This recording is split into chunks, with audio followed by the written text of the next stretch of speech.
Hello everybody, hi. Today I'm going to show you how to create a assessment, question papers, quizzes for your students, and of course you'll be sending them online. It's very easy. There is no need for you to train your students. It's very simple, and I'm sure most of your children will love it. So I'll walk you through all that, and I hope end of this lesson you'll be able to design your own assignments. But if you at any point if you need my help, you can always come to me. I'm always here. The other thing is this: the good thing I don't mind using Google Classroom. I think it's tremendous, but at this moment in time, I don't think this is the time for us to create massive accounts, and I don't like creating those accounts, verifications and problems and training for the parents and training for the students. So I like to keep things simple for all of us. So I'm using this. Again, this is also part of Google, but for this you don't need the students to, you don't want your students to create accounts. They don't need to create accounts. All you need is a Google account just for yourself. Your students, they don't need to have any. You just send them a link and then they click it and it opens the test, and once they finish they submit, and that's it, it's with you. Alright, so let's just start with it. Now once you open your Google email, you all have Google Apps here on the right side. You click on that and you all have Google Drive. You click on that. Once you click on that, it opens. Alright, it's trying to open. Okay, these are the ones I've already designed myself, but for you I'm gonna start from the beginning. Right, so Google My Drive, and you click on the forms. Okay, and you're going to click on the blank form because we are trying to set up something from the beginning. Alright, here you're going to write down, but just before we start, let's just go here, settings. Now if you want this to be a quiz, you can just click on that, but just before this, in general, we have limit to one response. Now if you want your users, your students, to have just one attempt for the exam, you can just click on this limit to one exam. All right, or if you want them to edit after the submission, you don't want that. Usually we don't want that, so you just turn it, you just leave it off. So otherwise you can just check this on. Right, see summary charts and text responses, you don't need that. So usually we just uncheck all of this. Right, so if you want them to be, this one in particular, if you want them to have just one response, then you click on this. But in this COVID situation with the power cuts and all these troubles, I suggest you just leave it unchecked. Quizzes, presentations, for example, if you want that, you can just use this one. Or quizzes, if you want to use a quiz, very quickly it will change this into quick. Now here are the options. Then the grades are released immediately once you have designed it. Do you want that? You would say yes, or otherwise you would say later. In my case, I would say yes. Missed questions, respondents can see the missed questions. Yes, save it. Now I'm just going to do something really quick for you to see. I'm not going to make a big one so that to waste your time, because I will let you do that. It's your paper. I just want to show you how it works. Alright, the paper is English, maybe, and I would just say English, and I would just, then I'm going to put the name of my school here, BSB. Alright, and here in the description you would write down prepared by, if you want to.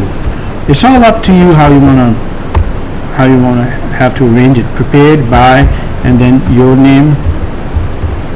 All right, and then you have to say time limit, time, if it's just 1 hour 30 minutes maybe, and you could just, you want to put a date there as well. Okay, so there we go with the date. Alright, so if you want to put, also want to put the marks, maybe just say, well, for example, we're only going to put 3 questions, so it says 3 marks. Alright, there we go. Alright, so now we're gonna say plus. You're gonna click on plus so that we can start with it. Now your first, okay, this is not something you want. Email, change settings. Now you know what, you always need to go here and okay, yeah, this one, uncheck this. You don't want them to be using their emails. This should not be. Now uncheck this, otherwise you'll have this email account information on the side. It means it will be sending them to their email account. You don't want that, so just have it unchecked. So here we go, that's our first question. Okay, what is the capital of Libya, for example, right? And if it's a multiple choice, yeah, or you could just have a short answer, all right, or you could have a paragraph maybe, or you could also have a picture if you want, because in some cases you like to have a picture and then you have to options, the which one is, you can just have a multiple pictures and then you can give them a choice which one is correct. You can just click on it, and especially for younger ones. I'll come back to it later. Now for this one, you would just say, what is the capital of Libya? And then you're going to put, let's just make it multiple choice. Here we go. All right, so I would just say Tripoli. Well, that is my first choice, Tripoli. Then I'm going to add another one, and I'm just going to call it Benghazi. Okay, and then I'm going to call another one, and I'm going to call it which are the other cities here? I think if I'm writing it correct, read. Okay, the answer key. You can. How many points for this one? I just say 1 point, and the correct answer is this. So you're feeding the form with the answer, so that instantly once it is done, the answers can be, the score can be released by the system. You don't have to do a thing.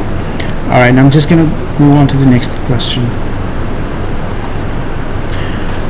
Let's just leave it for, let's just have two questions and just leave it there. Okay, how far is it from Benghazi? Okay, we're talking about the capital city. Right, so I'm just going to say 500 kilometers maybe, or you would say, no, it's not 500, let's just say 700 kilometers, or 800. Now which one of them is correct? You need to feed the answer to the system. Let's just say 500, and just say, and then you're done. Okay, you're done with this. Now I don't want the other. If you only have these two questions, you can just add, click on plus, you can add as many questions as you want. All right, see that? Or you could just make a, for example, from here, just make a copy of the same question and can change it. And if you want to delete it, just press the delete button, so you don't have to be, just delete it. All right, this is done. Now once this is done, you can just put whatever you want on the top, how you like it to be on the top, the styling and everything else. It's very easy. Now if you want to send this to your students, you need to do is to just click on that over here. That's the preview. Click on the preview, it'll open in the next window in this way. Now let me just do the question. I would say Benghazi, right? And then I would just say, well, this one, and I submit, and there we go. Now if I want to check my score, it shows me, okay, this one is correct, but this one was wrong. I made a mistake there. So my score is 1 out of 2. So it's 1 out of 2, and thank you for that. Now let's just, from your side, you can just click on the responses, and you can see here the chart and everything. But usually I like this one, spreadsheet, because just click on create, because it will show you everything in one place. Now see this? Now that's the score. Now I did not put the name part there. You always want to make sure that you put a name there, so you know who this was. So I missed that, excuse me there. So otherwise you'll have a name here and their score, and these were the two questions. This is spreadsheet, so if you know how to work with the spreadsheet, this should be very easy for you. Never mind if you haven't used it, it's still not difficult. Yeah, that's it. Well, if you have more students, the result will come automatically. You see this 1 out of 2, it's done by the system itself. I didn't do a thing. And here you can always go to the question box, and you can, if you want to change it, you can change. If there are more than one answer, you can do that. Okay, there's lots of things you can do. Go to the answers actually, and if there are more than 2 answers correct, you can do that. Click down, then both of them are correct. If you want to change the points, you can do that. If you click on required, it won't move forward unless if the students are done with this. They won't let them go to the next question if you click on this one. So it's very easy, and I hope it'll be useful for all of you. And if you need anything else, any other help, I'm here. But I hope this will do. This is just a start, but as you go deeper, you'll be doing a lot of other things with it, and you'll find it very useful. And yeah, that's it then. Thank you for watching the video, and I hope it'll be useful for you, and I hope you'll use it. Have a good day, everybody. Thank you, and bye.